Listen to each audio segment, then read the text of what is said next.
And my guest this evening is Dr. Cynthia Johnson. Dr. Johnson and I are great friends. We've been friends for over 30 years.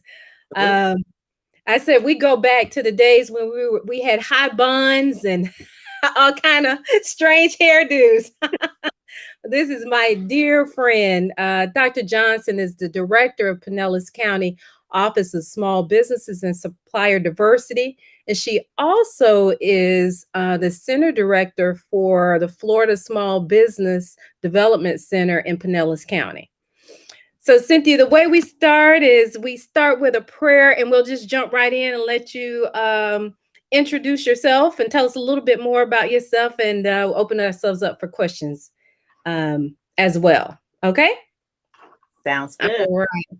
So I'll start us off with a prayer. Heavenly Father, we come before you this evening with bowed heads and open hearts, asking you just to take center attention this evening, Lord. Lord, we ask for more of you and less of us. And Lord, we just thank you for your grace and mercy that covers us each and every day. We pray for all the families that joined us this evening and those that had the desire to join but were unable to join. And Lord, thank you for my dear guest and her family this evening, Lord. These and all other blessings we ask in your name. Amen.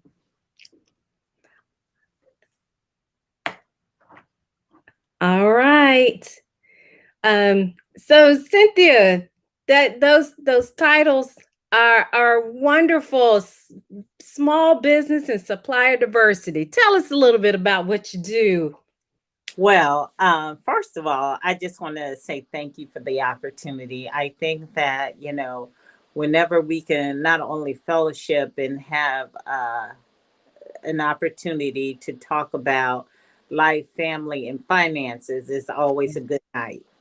So, That's one of the things that I've been here at Pinellas County for the last 21 years. My area of expertise includes entrepreneurial development, leadership, financial planning, technical assistance, and business retention, expansion, and growth. One of the things that I was sharing with Bridget is the fact that at the foundation of all of this is money and how we deal with finances, not only our personal finances, but our finances that help us create the kind of livelihood that we can enjoy on this side of heaven, if you will. And so when she told me about this, I thought, what an awesome opportunity to speak with a group who have kindred spirit and understand that we have a fiscal responsibility with the blessings that God gives us as it relates to how we manage our finances. absolutely.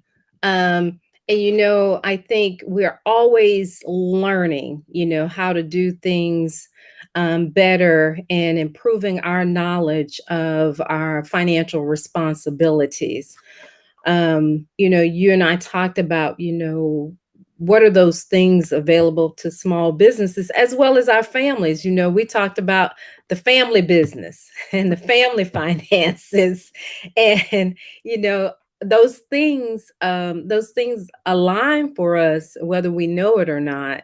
um, and how we look at finances and how we organize our new businesses and how we continue to make those businesses we've established grow.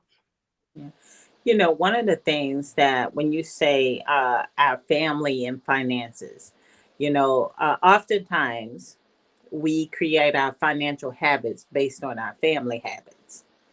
So, as we are growing and then we are teaching, what are we teaching about finance? What are we teaching our children? What are we teaching our spouses? What are we teaching our families about how to honor and respect the dollars that we receive? So, we all had to work and do our chores and get our little allowance. And first thing we want to do is run to the corner store, spend our money, buy us some candy, or as my kids say these days, not buy the candy, they want to buy a game or some tennis shoes. Right. So we have to start early on in educating our families and ourselves about how to manage our finances, Right. because financial management is really the key to how and what quality of life you'll eventually have, because it really is, bottom line, is about money. And when you respect the fact that, and and I'm a strong believer of this, and I know I've shared this with you, Bridget, that I believe that when you demonstrate to God that you honor him in the way that you manage the finances that he allows you to have, then you receive more. So I think that your blessings come because you are fiscally responsible with the that he's giving you. I even teach my kids. I tell them, don't just throw your money in the purse. Line it up, make it nice and neat. Show God, look at me. I'm honoring this money. I may only have $20, but if you give me 40, I'll be respectful of that. So it sounds strange, and it's like, yeah, what's the big deal? But it's amazing how we teach each other how to respect the dollar, because when you learn how to respect your money, then you won't be guided by your money. So the money does not dictate your life, but you dictate how you live your life with how you spend your money. So one of the things that we talked about as a challenge is really understanding that what your income and your quality of life, and how those two interrelate with how you spend your time and your money. We receive our money through, working or our business. And, as a consumer, we may not think that, coming up short 10 cent here or a dollar here is not that big of a deal. But as an entrepreneur, you have someone coming up short 10 cent or a dollar every day, five different employees, and that $1 turns in $5 and $5 turns into $50, then it really does make a difference. And you really have to go about the process a little different. So, I think that, as we start to think about how we manage our dollars, I'm going to share with you a couple of nuggets of information from an entrepreneur's perspective on what can really give you some financial freedoms, and what, Awesome. what that really means. Um, I can go on. So I'm gonna wait for you to ask me a question before I. No, you are spot on, because as entrepreneurs, we have to understand that there's a money flow, right? In terms of, especially if you're an entrepreneur and you've stepped out and you said, this is my only source of income. And now I'm responsible for this income, not only financing my household, but now I have employees that I'm responsible for. And like you said, if you're not someone who is good at managing that money and you're not going to hire an accountant, you have to think different about how you manage those finances. And what I find so intriguing, Bridget, is sometimes, as entrepreneurs, we expect our customers to pay for a service that they expect to have quality from. So we expect them to give the quality because we're paying them the dollar for the service. When a customer pays you that dollar for the service and then you receive those funds, uh, two things happen as it relates to being an entrepreneur. One, you use those dollars to really manage what's your financial position in your business. When you look at your financial position, it's not about how many dollars come in, but it's about how many dollars you retain. And oftentimes we think, oh, I sold $1,000 worth of product this week. Well, we have to factor in how much did it cost you to sell that $1,000. And not only how much did it cost you to sell it, so it also means how much did it cost in labor, time, inventory. All of that has to be factored into that $1,000. So at the end of the day, that $1,000 sale may really only have a 20% return. So you can't count on that $1,000. And it's so interesting to work with entrepreneurs, and they be like, I have 50,000 in sales this week, but the bank won't give me any money. I said, well, what do you mean the bank won't give you any money? Not anybody on this line, of course. Of course. Not be anybody on this line, but Yeah. hypothetically speaking, some of us don't report all of our actual earnings. And when we don't report all of our actual earnings, when a bank looks at your balance sheet or your tax return and they see that you're in the red, then they're not going to give you any money to grow your business. But you're thinking, I made $100,000 in sales. Why wouldn't they give me money? But you had a creative accountant, and that creative accountant said, well, we're not going to report all of this. We're going to structure it in a different way to show that you have business losses. Well, that creative accounting may save you $1,000 today, but it's going to prevent you from getting $100,000 tomorrow. So with small businesses, it's easy to want to hold on to those extra dollars and not accurately reporting everything, because it puts you in a better tax position. But you have to look beyond the moment, especially when you're talking about financial freedom. You can't have freedom living in that moment. You have to plan for it.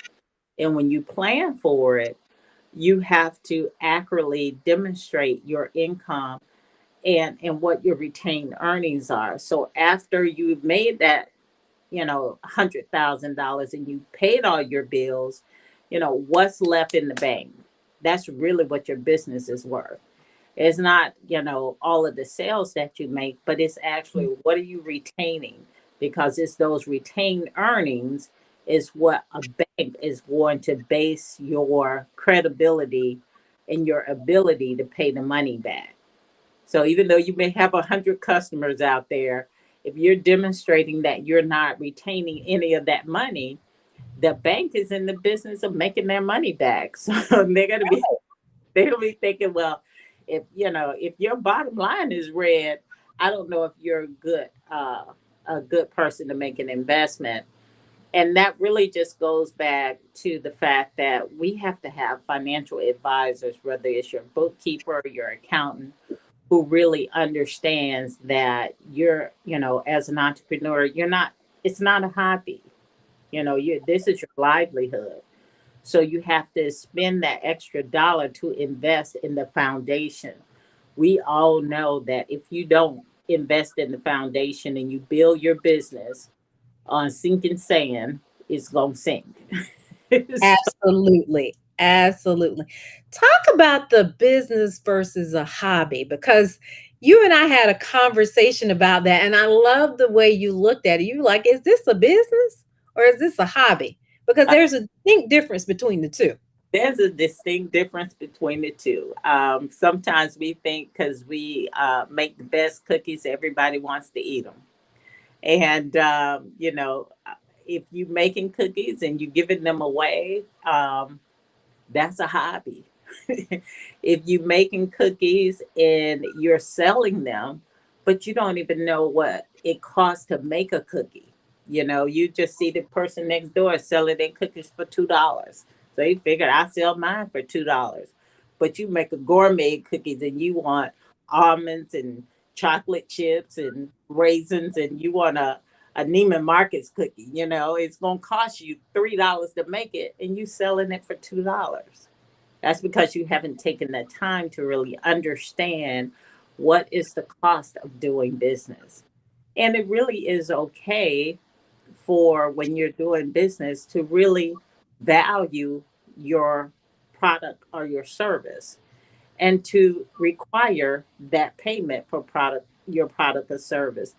But a lot of that goes into the quality because I'll give you a great example. I know all of us have passed a Chick-fil-A, and we all are thinking, is Chick-fil-A giving away chicken?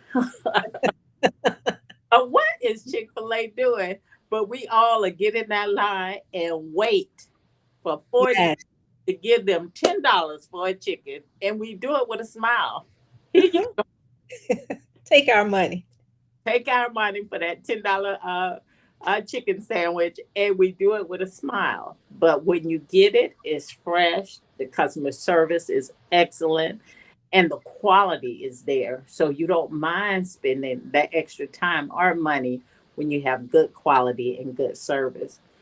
And sometimes, you know, I have a story of one client I work with, and she is a wonderful person. But I kept saying, you really need to price your products a little different. You know, you have to look at what the market is. And I know some of you, like my friend, is in real estate, and when you look at the market, you can't say just because I like you, I'm going to, you know, give you, you know, I'm going to sell you this home at X dollar amount and never looked at the market. Because if you look at the market from today, 3 months ago, that same house is probably going to be a $10,000 difference. Yeah. If you don't know what your market looks like, then you're undercutting yourself. And when you do things like that, that's how your business turns into a hobby. Because if you're not making any money, you really are, you know, you have a hobby. You know, no matter how good you are, you just have a really good hobby. A hobby that makes you feel good, but a hobby that is not paying the bills. So you have Right. to really take the time to understand what's the value of your product.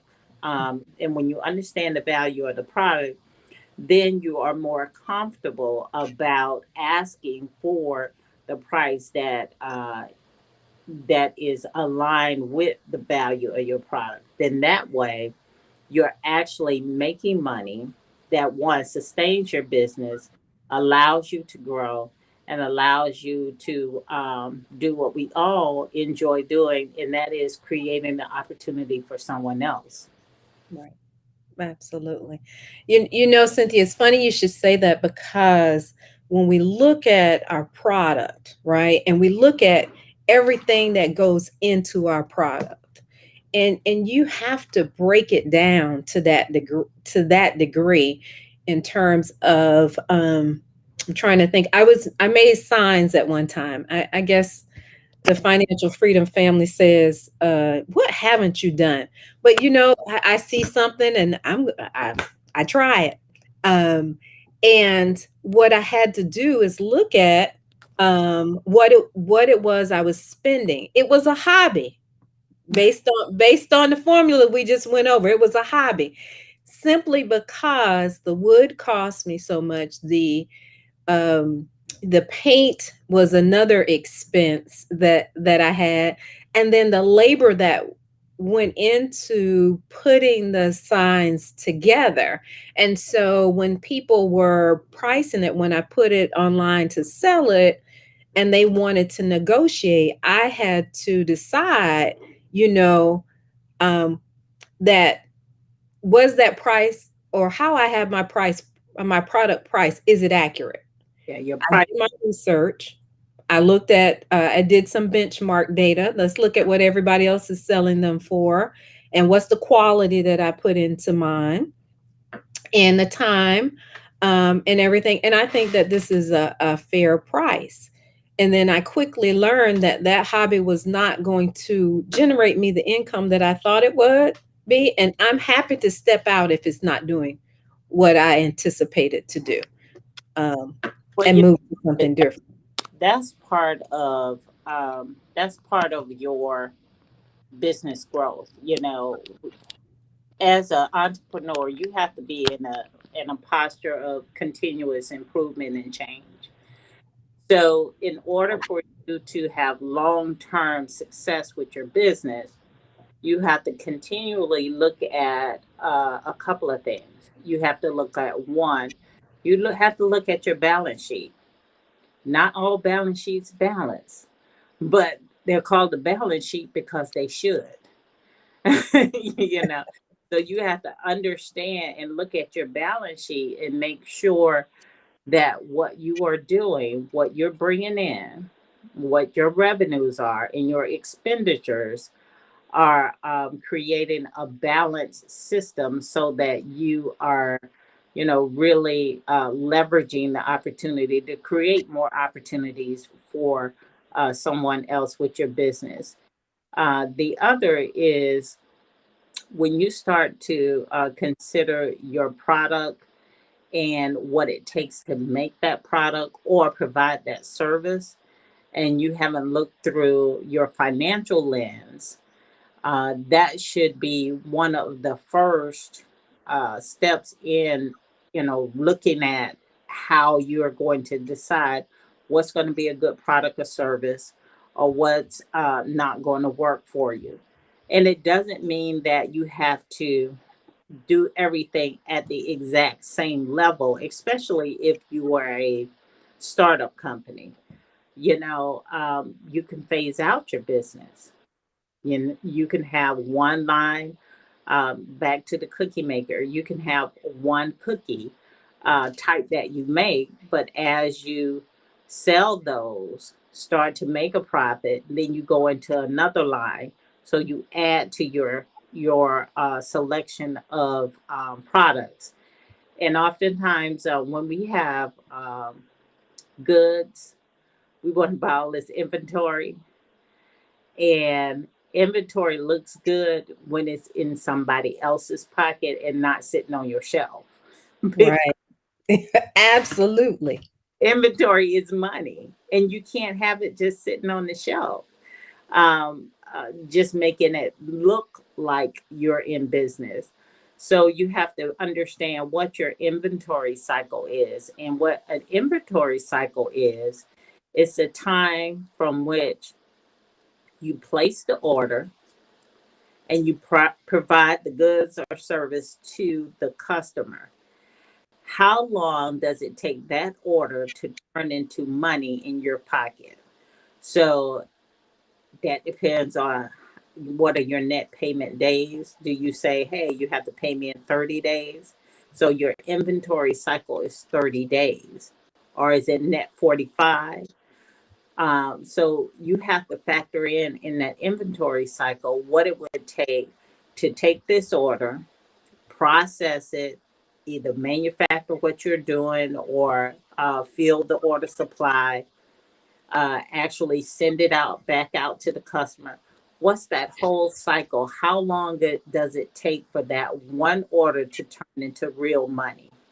And that's what we mean when we talk about an inventory cycle. Because if you don't understand how long it takes you to turn that dollar, that order into real dollars, then you're really not understanding how long, um, as we say, how much cash you have to float you. And we call it cash flow. It's how much cash do you have to flow through your business, so that you can remain profitable. You need to have, I don't know, 5,000, 10,000 to be able to manage your inventory cycle. Whereas if one day you have an order of five and the next day you have an order of 15, you still have enough cash flow that you don't become cash dry because your inventory cycle may be on net 45. It is taking too long to get your money. And as a small business, sometimes we don't want to ask people for our money. We can make the sale, we can close the deal, But then we get a little squirmish when it's time to ask for payment. And that's me. I mean, I admit I can sell Eskimo ice. I can go through the whole process, but I hope they pay me because I'm not the one to say you forgot to pay me. But that's where my husband comes in. He knows he's the closer, so I bring him in to close the deal, if you will. I can create all of the relationships, and I bring him in to close the deal. And so the whole financial management of it is really understanding how comfortable you are with finances. And one of the things that going to the bank, I like to talk about the bank a little bit because we always talk about our banking relationships. It's amazing what your bank partners would do for you when you cultivate that relationship with them. We're putting our money in their bank, so we should have expectations of service. But if you only just go in and cash your check and walk back out, or you make your deposit and walk back out, then you're really not cultivating that relationship. And I would suggest that if you are an entrepreneur and you have a banking arrangement, that what you do is when you go to make that deposit, you ask for the branch manager. Introduce yourself, let them know who you are, tell them I've been banking with you, I have XYZ business, and I'm really looking to grow my business, and I would like you to be my banker of choice to help me in that process.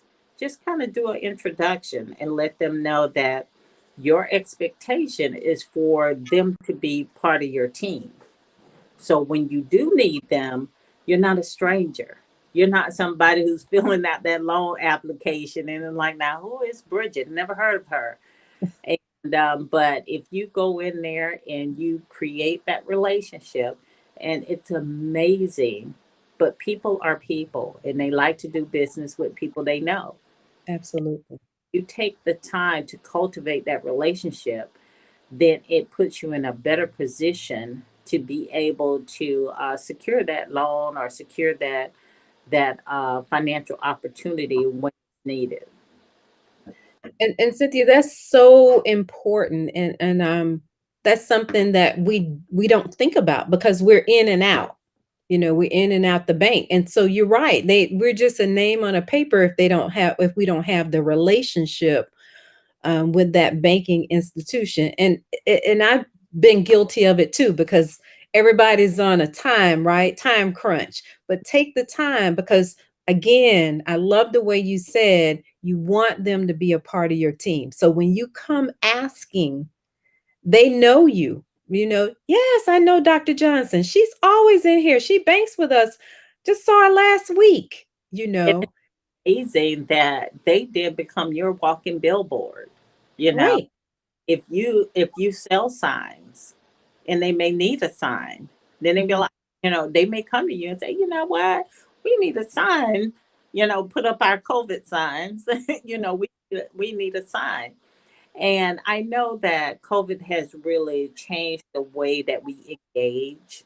Right. But what we have to do is create a different platform of cultivating the relationship, because it can be very easy for us to make that direct deposit.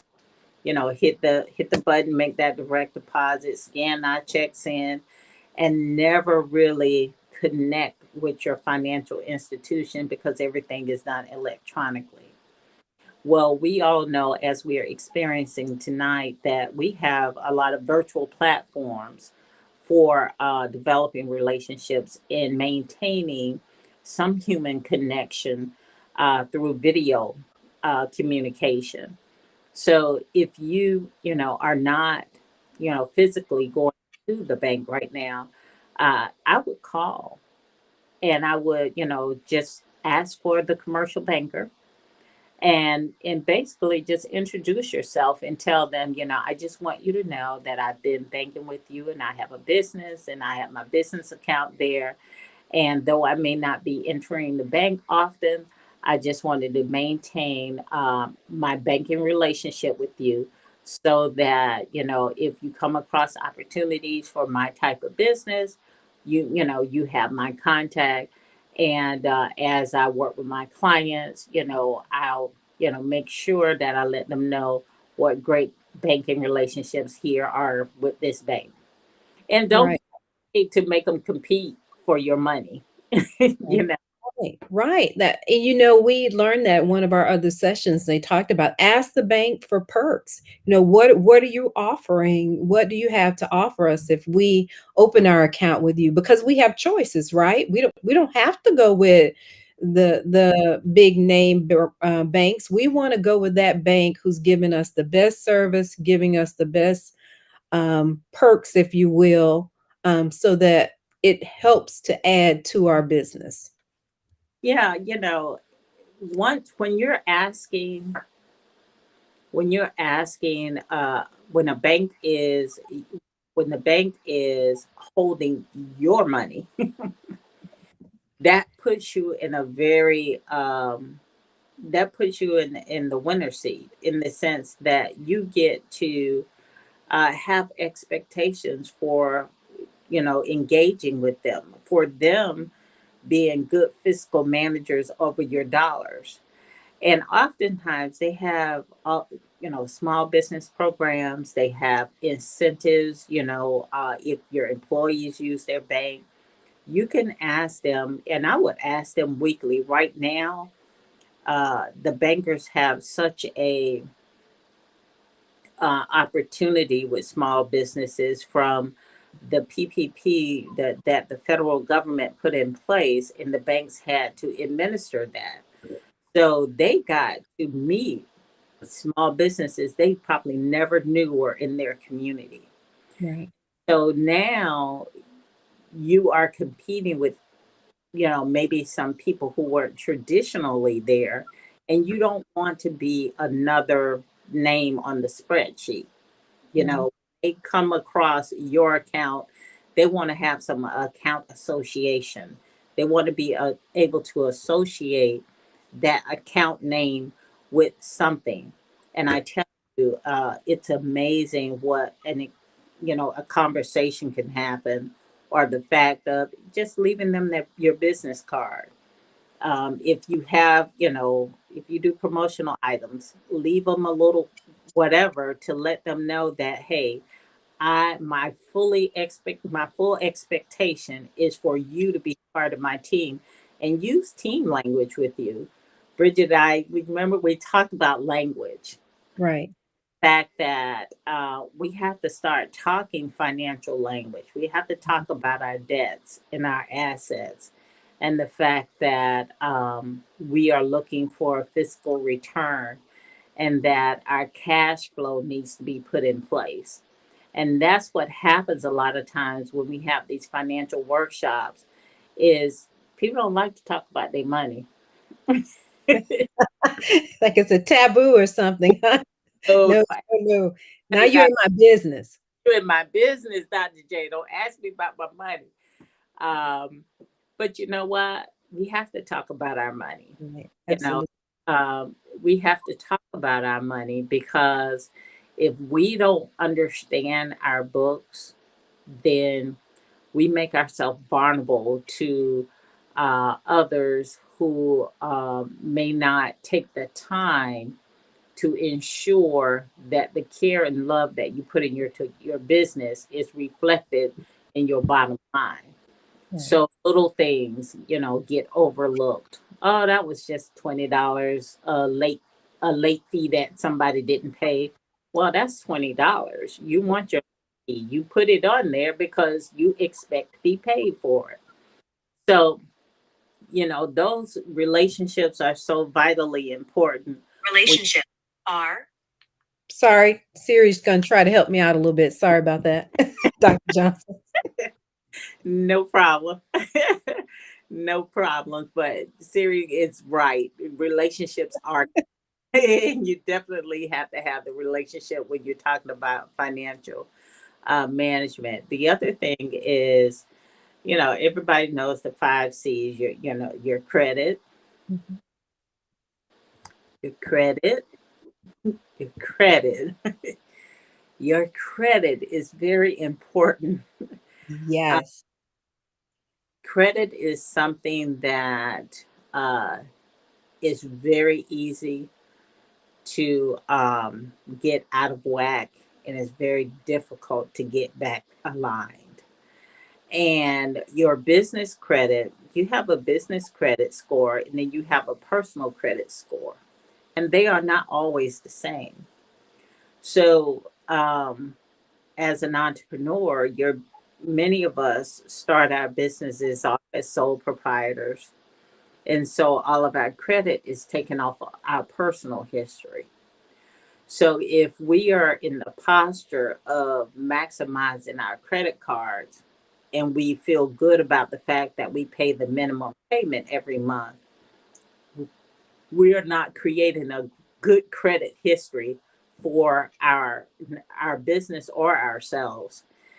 And being able to look at your credit and analyze, what are your spending habits? What are you spending your money on? How do you repay the money that you spend? My mom always say, if you can't buy it, if you can't pay for it, then don't buy it, because credit cards are not meant to be your sole source of Right. income and spending. It should not be a credit card. But we all know that realistically, we may have to utilize credit card to help maintain our businesses. I would say when you are in that position to do so, you just have to make a plan of how you're going to pay that back.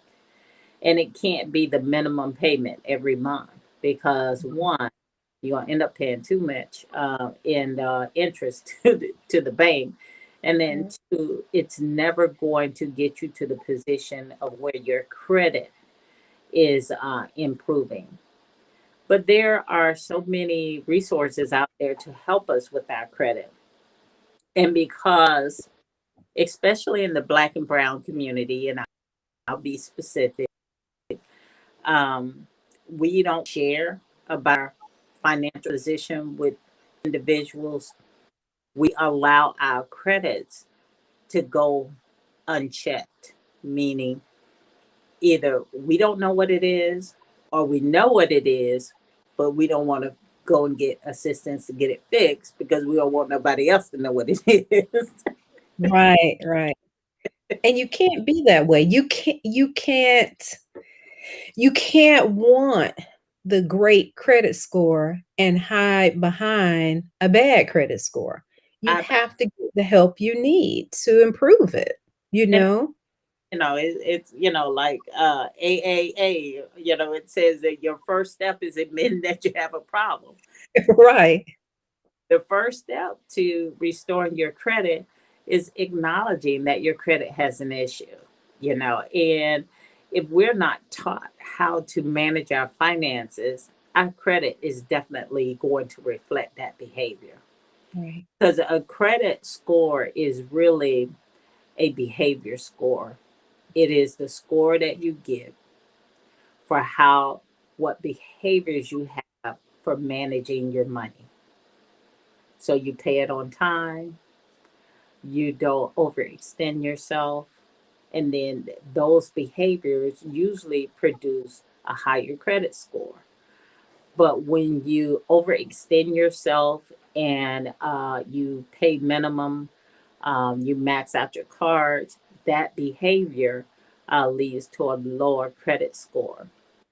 And people think now, because we're in this virtual world, that your characters, is not really judged as much by a bank. Well, I would suggest differently. I just had a meeting with a bank president on Friday, and first we were both excited that we can like have a live meeting, but we had the meeting on Friday, and the character, the way that they're viewing your character now, even at a bank, they're looking at your personal accounts, not just your financial accounts. They're looking at your Facebook accounts. They're looking at your social media accounts because they need to know what kind of character you have before they lend their money. And now that technology has allowed us more access to various platforms where our character is judged, uh, we need to know that those platforms will be reviewed when it talks about our character. So, just because we're not doing personal, in person engagements, it does not mean that financial institution does not still put that weight on your character that they have always put on, your character. Wow, that is very interesting because I bet so many people didn't realize that. Just like we talk about when you are interviewing for a job these days, or you're applying to an institution, that they are looking at your social media platforms. The banking industry is doing the same thing to look at your character, as you would say, Mhm. and they want to know what type of person they're lending to. Yeah, Um, they in the because business money back. I It's took not. the words right out of my mouth. They want to make sure that you have the character and your behavior aligns with someone who can be financially responsible with getting their money back to them. Mhm, mhm. Very, very important. Bridget, one of the things that when we start talking about financial responsibility, the whole budgeting piece really comes to mind as an area of opportunity for us as individuals and as entrepreneurs. And I say the budgeting piece, um, I would challenge your audience to a 1 month budget challenge. And that 1 month budget challenge would be for you to take one day and denote how you're spending your money, and then take another day to organize a budget of how you're going to spend your money for that month. Give yourself a set amount of money, and then see, can you hold to that for 1 month? Um, that budget challenge will really reveal to you some financial behaviors that you have. It'll help you see where you're spending your money, and it will help you be mindful of how you're spending your money. So the mindfulness of your financial spending is just as important as your behavior for financial spending, because Right. we know that what we put in our mind and our body will follow. That's So true. if we think in it, eventually our actions are going to show up in the way that we're thinking about whatever it is that we have put in our mind to do. So just understanding that budgeting is really an area where we have to be more disciplined. Budgeting really will reinforce your discipline. It will give you a great perspective of where you are spending the bulk of your finances at. And then it will allow you an opportunity to organize your financial portfolio. And when I say organize your financial portfolio, what I mean is it will give you an opportunity to really be intentional about where you're going to spend your money, and where your streams are coming from. Where is your income coming from? We all have various, some of us may have various sources of income, right? Hmm. From your day job, your side gig, your small business, from your investments. How are you pouring all of those streams of income into your financial pot?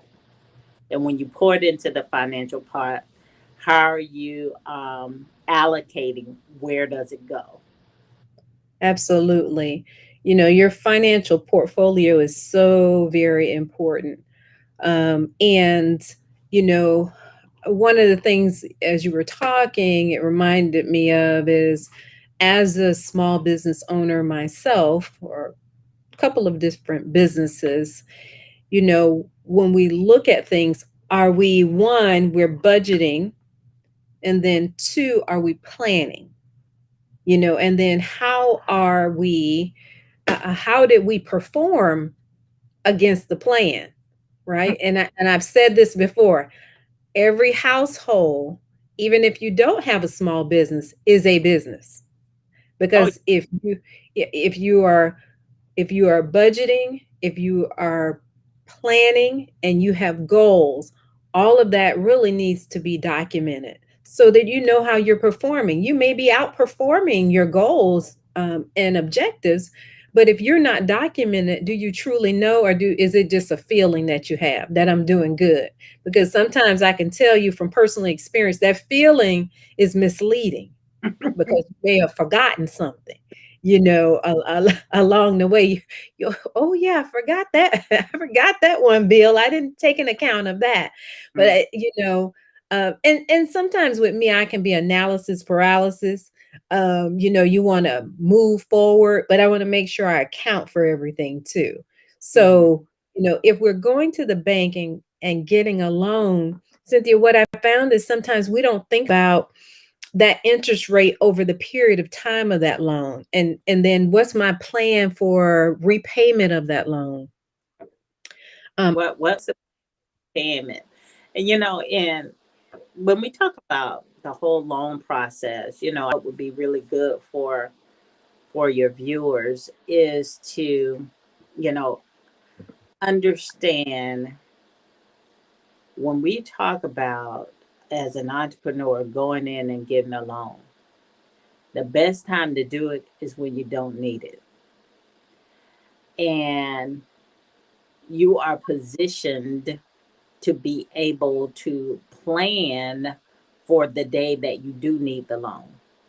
So the worst time is to go when you can't make payroll, your inventory is still, at the port and you got to get it out. So you got to run to the bank and get a loan. It doesn't happen like that. That's the worst money and get the loan. You want to get it, or you want to get that line of credit, and you want it to be available so when you need it, it's there for you. If it's not a line of credit and it is actually a loan, you cultivate that relationship until you're ready to do that application.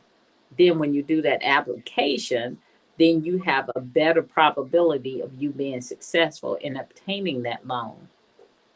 So one of the really interesting things, Bridget, that we talked about the other day was the fact that when we get our money from our checks and we pay our bills, you know, as an entrepreneur, we get so caught up in the business that we forget that you are a part of that business. So I don't think that any entrepreneur should go and not pay themselves. That's just Dr. J's philosophy. I don't believe in it. Now, you can't pay yourself a $10,000 salary and you ain't made but $11,000. And you go use 1,000 for everything else. No, you can't do that. But sometimes you might have to start off paying yourself $5, because what you want, what it does is it teaches you as the business owner. It creates a mindset that there's an expectation that this business needs to make money and I'm going to benefit from that.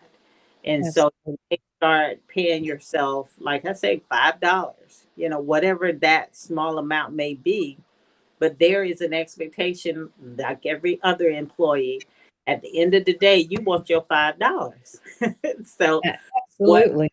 what has to happen to make that $5 available, as part of, managing your business there and available to you, It's the fact that you start to understand and appreciate the value that you place on the product, service, or good that you're selling. Because now that's going to determine whether you get your $5. you Right, know, right, absolutely, absolutely. $5 just evolved from five to, 55 to $5,000. But Right, you have to start somewhere, and I am of the belief that every entrepreneur should pay themselves as part of their growing process, even at the very beginning. If it's only $1, you know, you want to have the expectation that my business is going to make money. right. I don't have a hobby.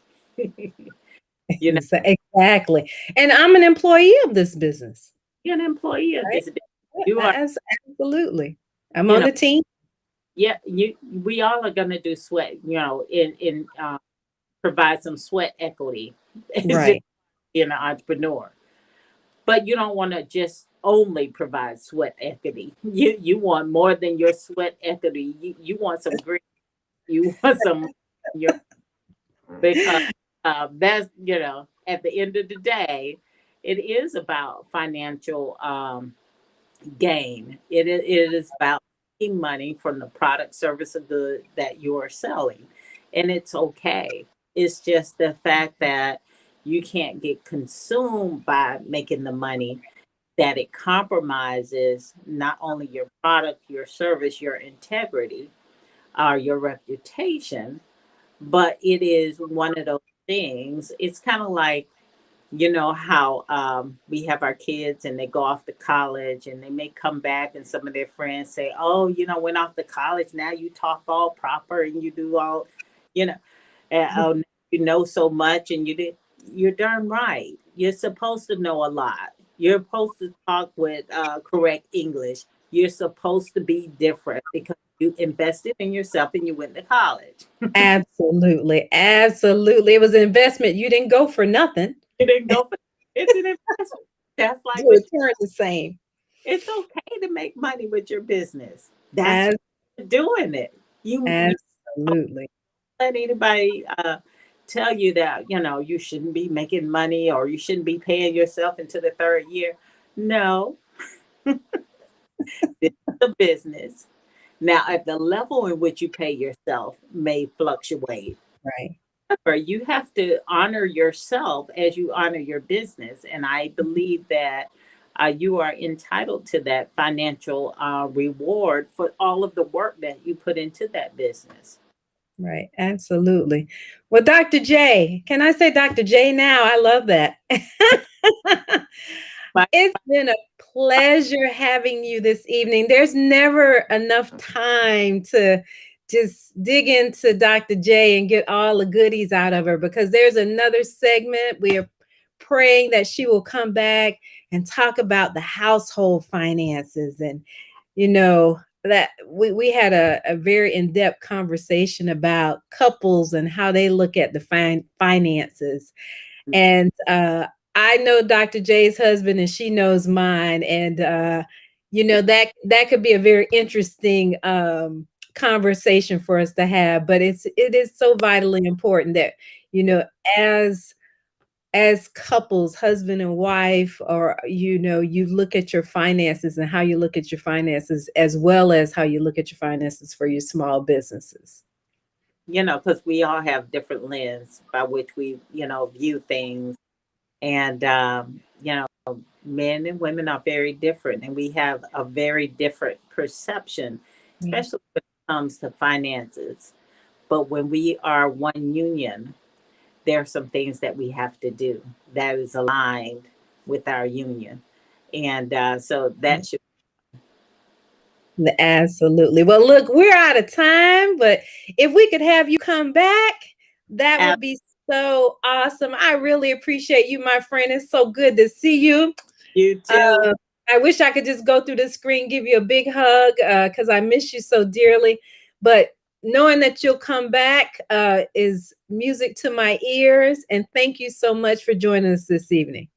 Absolutely. Thank you All for right. I'll talk to you soon. All right. Take care. Thank All right. you.